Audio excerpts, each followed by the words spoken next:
Hi, it's Claire from Wool Couture, and today I'm going to give you some practical tips and advice on how to knit with our giant yarn.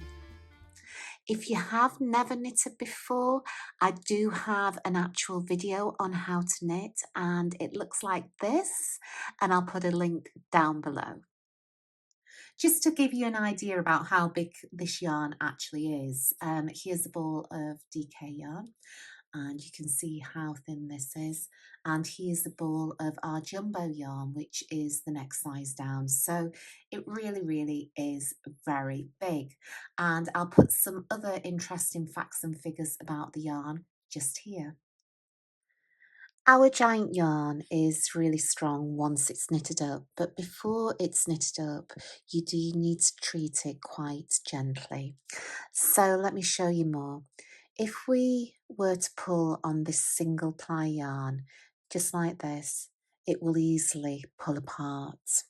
So if this is happening to you when you're working with it, all I recommend is that you give it a little twist just as you're working with it. And once you've twisted it a little bit, if you try to break it then, there's no way that you can break that. I just want to show you a bit more of what I mean here. So with a normal yarn, you'll be used to it being applied yarn. And what applied yarn means is that it's got a number of strands, and these are twisted round in the mill so that when you get it, you can actually just, you can be quite rough with it. But it doesn't, our giant yarn doesn't have that twisting. So before and whilst you're using it, just handle it with care. Also, my other recommendation would be that as you are working, instead of having the ball of yarn just, just pulling off it to knit your next row, take your time and unravel it. And if you work with it this way, with love and respect, you'll be absolutely fine. So if you do break your yarn whilst you're knitting, you can just find the broken end and just continue knitting. Let's just wrap the yarn around your needle, and this is just as if you're starting a new ball of yarn as well, and you'll just continue to knit across the row, and in the next step I'll show you how to weave in the ends. At some point you're going to want to weave in ends, and whether it's an end at the end of a row or an end that's ended up in the middle of your work, it really doesn't matter. I use the same technique. So take the end and take it behind a couple of the stitches, just working it up and down. The idea is that we want to take this end away from where it's actually finished, because what can happen with giant yarn is your knots and your weaving ends can become quite bulky, and we don't want that. So work it away from where the actual ending finished. Then at this point, just split the yarn in half. And I just like to go behind one of the stitches, so take one of the ends one way behind a stitch, and then take another end the other way, and we're just going to gently tie a double knot here. So don't pull it too tight, you don't want it to be puckering up on the front. Just go with the flow of the material and tie a double knot. And then all I do is take a sharp pair of scissors at this stage, and I just snip off both the ends like that, and I just hide it, pulling out the stitch behind one of the stitches, and you're not going to see it, not on the front. Let's show you that. You're not going to see it on the front or the back. It just hides nicely behind one of the stitches. Now, if you have two pieces, so say we had another piece here and we needed to weave that in, I'd just take that behind some different stitches. I'd just go a row down and take it behind that, so that we're not keeping all of the bulk in the same place. Let me talk to you about casting off. So when you are casting off with giant yarn, please do make sure that you leave yourself plenty of yarn to cast off, and I'll show you why. So we cast off as normal, we knit 2 stitches, but I want you to do this really loosely. Look, make sure that you've got make sure it's looking like this. And that's because you want your stitches to look beautiful when you're casting off. And the only way to do it with this giant yarn is to have really loose stitches. So once we just cast off in the normal method, and just taking the first stitch over the second stitch and off the end of the needle. And I'll keep going to the end of the row, and I'll show you why casting off really loosely is so important. Now let me show you here. So if we'd have cast off tightly, these stitches would have been so small you wouldn't have really seen them. But I think that the casting off on these giant pieces is so beautiful, and I always like to make the most of them. And I also always think it looks like plaited hair. So I do recommend that you cast off really loosely. Let me show you a special way to cast off the cushions. Imagine this is your cushion cover, and this is the front side. So the front side of your work is facing you. So then find the opposite side where you originally cast on, and find the first stitch where you cast on. And that for me is this stitch. Put that stitch on the end of your needle, and then you're going to knit these 2 stitches together.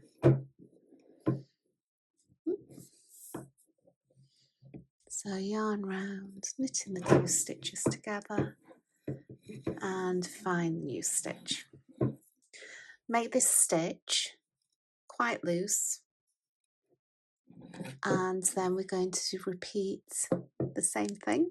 So find the next stitch. This is my next stitch on the other side. I'm going to pop that on the end of the needle like that, and I'm going to repeat what I did by knitting 2 stitches together.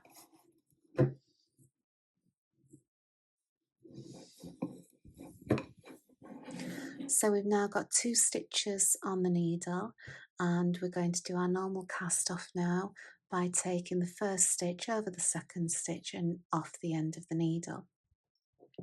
And you keep repeating this method all the way across to the other side of the work.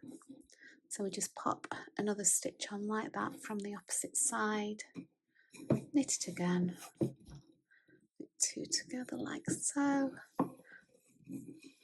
making sure that our stitches are nice and loose, and we take that stitch over the top and off the end, and we repeat this all the way to the other side, and I'll see you in a moment and I'll show you what it looks like.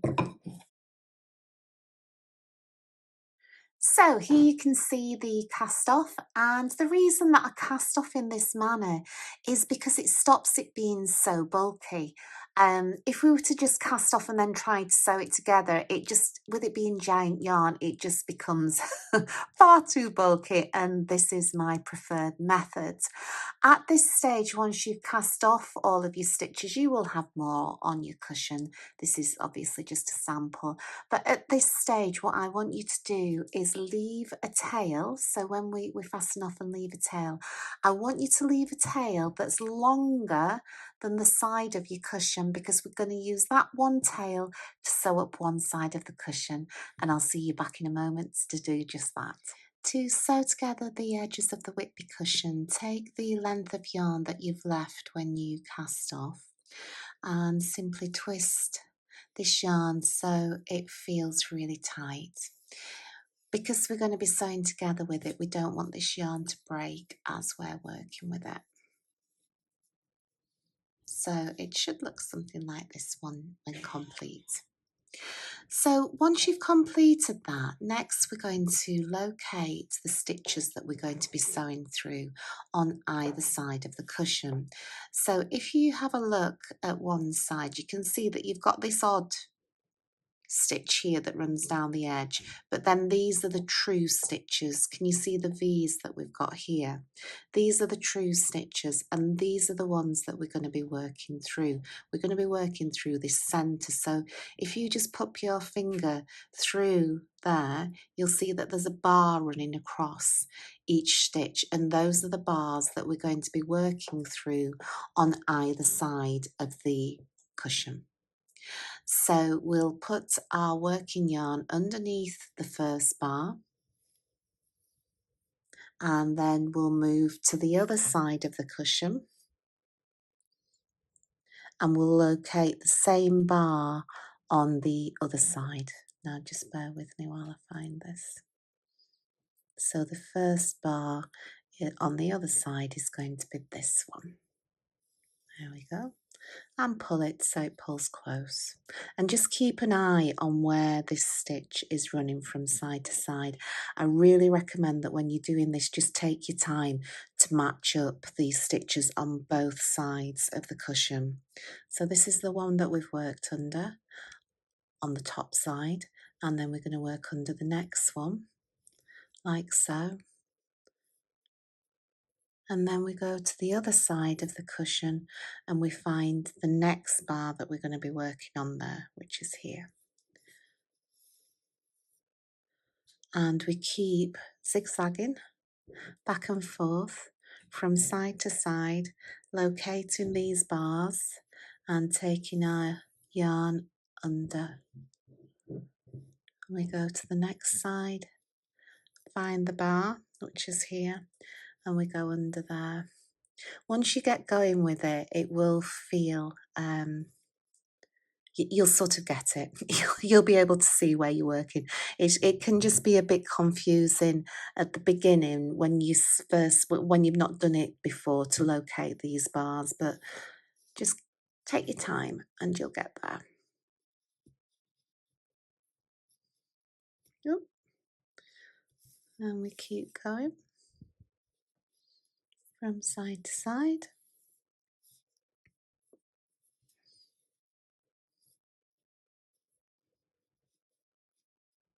There we go, that's the next one.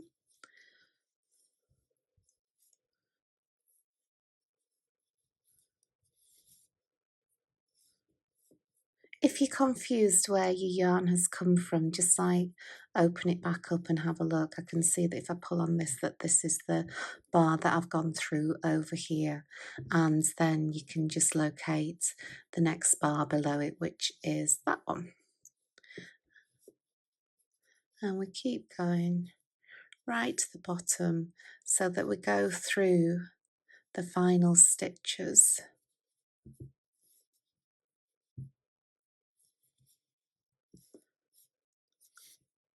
And then once we get to the bottom, you can already see that it's coming together. Look at that, how lovely. Once you get to the bottom, what I want you to do is just take the yarn out a little bit, give it another twist, just to be careful that we're not going to break anything, because we're going to pull all of that yarn through. So it looks all squashed up like that, but then when you pull it back, voila, your cushion is now sewn together. If we just have a look at it like this, you can see that when you put your actual cushion into it, you know, the cushion insert, you're not going to, well, it just comes together lovely. So it just looks like the stitches are following around the cushion. So that's how you sew together the Whitby cushion. To sew together the other side of the Whitby cushion, take another piece of yarn that is longer than the actual cushion, and what we want to do is we want to sort of attach it inside the cushion. So if you just look at the edge of the cushion and find a stitch, and all you're going to do is double knot it, because we just want to secure it in place. Because if you remember, on the other side we had a piece of yarn that was already secured, because we were using it from the tail of the cast off edge. So all we want to do is just secure it in place so we can work with it. And once we're at this stage, you can go ahead and follow the instructions that you've already used. And finally, to weave in the ends, you can follow the guide that's included in this video. Take the tail of yarn that you have left from your cast on, or attach a piece of yarn that's longer than your actual cushion to the inside of the cushion with a double knot. So once we've got the tail, you can then just go ahead and twist it, because we're going to be making this piece of yarn really strong, a bit like we did when we were sewing together the Whitby cushion. So we now know that this is very strong, so that when we pull on it, it's not going to break. Now, to sew together the giant cushion, I want you to look at the knit stitches. So these are all your stitches, these little knobbles, and you can see that these little knobbles here run down the side of your knitting. And these are what we're going to be working on and what we're going to be threading our yarn through, and we're going to work on one side. So say for example we work on this stitch, this knobble here, we're going to find the corresponding one on the bottom of the cushion, so the other side of it, and we're going to sew back and forth to join it all together. So let me show you how. Take the end of the yarn and put it through the first stitch from, well, we'll class this as the top, from top to the bottom, like so. And then we find the corresponding stitch on the other side, which is this little knobble, and we will go from top to bottom again on the corresponding stitch on the other side.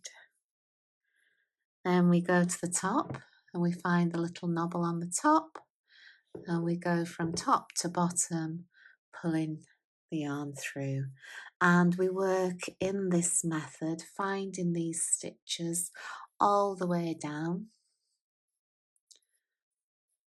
You can they're quite distinctive, these stitches, you will easily be able to see them, and we just work from side to side and top to bottom all the way down until we have been through all of them. Yours will be a bit longer than my sample. So when we get to the bottom, like this, I think I've got one more there, that's it. What I'm going to do is I just want to twist this tail of yarn a little bit more to make it as tight as I possibly can, because then what we're going to do is we're going to pull on it, and we're just going to pull on it so that it's all scrunched together like this. After it's scrunched together, I just want you to pull it out. So once you've sewn together the side of the cushion, this is what it looks like, and you can just even out your stitches. But if you just look around, you can see that the knitted stitches go like this, and because of the way that we've knitted it, it sort of just keeps going and gives you a nice and even edge of the cushion. So once you finish this side of the cushion, you can weave in your ends following the instructions that I've included in this video, and you can go ahead and insert the cushion and finish off on the other side. Hi, so you're making the giant cowl, and there's a couple of things that I would like to show you. But if you have never crocheted before, do head on over to our Learn to Crochet video, which looks like this on YouTube. So once you've done that, once you've seen that video, there's a couple of other things you need to know. One, you need to know how to double crochet through the back loop. Now, when you crochet, you crochet through these stitches. So normally you will go underneath both of those, what I class as a V. You'll put your hook underneath there and you'll complete your double crochet stitch. However, when you're double crocheting through the back loop, you don't put your hook under this first loop, you just put it under the back loop. Let me show you what I mean. So we don't double crochet through the back loop into the first stitch, we're going to the second stitch and we put our hook through there, yarn over, pull it through and just complete the double crochet stitch. as normal. Let me show you that again. Let me just get a bit more yarn. Oop. So let's do another one. So that's the stitch. We're not going to go through the front, we're only going through the back, like so. And we yarn over and complete the stitch. And that is how you double crochet through the back loop. So I'm just going to get to the end of the row and then I'm going to show you something else. So when you have 1 meter of yarn left, I want to show you how to slip stitch both sides of the cowl together. Your sample will be much longer than mine, but I want to show you how to put it together. So we're going to be working through the 5 stitches, so 1, 2, 3, 4, 5, and then we're going to be working through the corresponding chain stitches where you originally chained at the beginning. You did 1, 2, 3, 4, 5, and we're going to be working through these stitches to put the cowl together. So let's put our hook through the first stitch, and then we put our hook through the chain stitch, and we simply get our yarn over and pull that yarn through both stitches, and we pull it through the loop on the hook like that. So we've got a new loop, and we're going to slip stitch again. So we put our hook through the next stitch, find the corresponding chain stitch on the other side, pop our hook through that, and we yarn over, and pull it through that, and also the loop on the hook. So we've done 2 now, and we just continue this to the end of the row.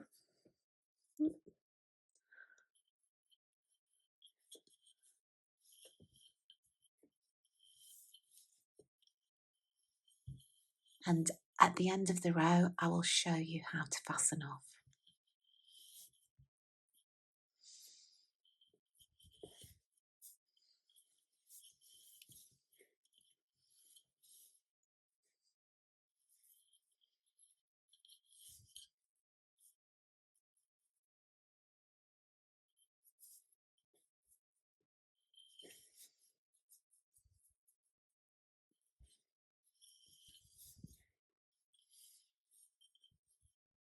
Okay, so when you've got to the end of the row, you can just remove your hook, and you'll have this loop left. So all I want you to do is just use your scissors, or you can just pull this yarn like so and put that end through this loop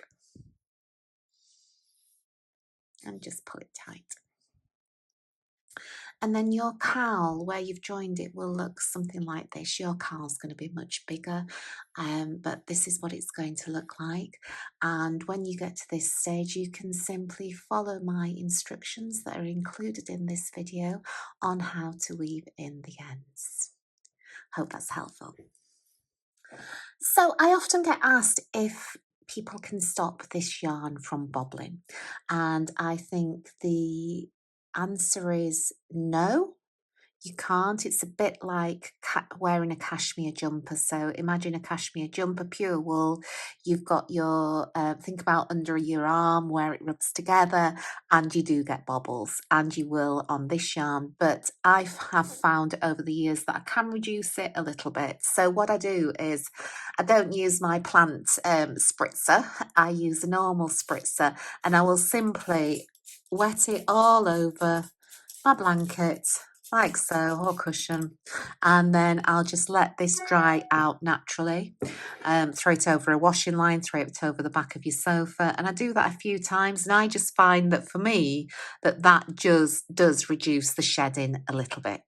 Hope that's helpful.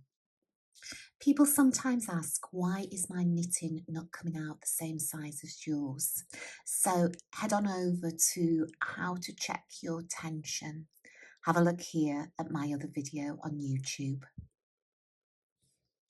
And here is my very final tip for knitting with giant yarn or crocheting. So when you've made your piece, you'll often find that your stitches can be a bit all over the place. Some may be big, some may be small.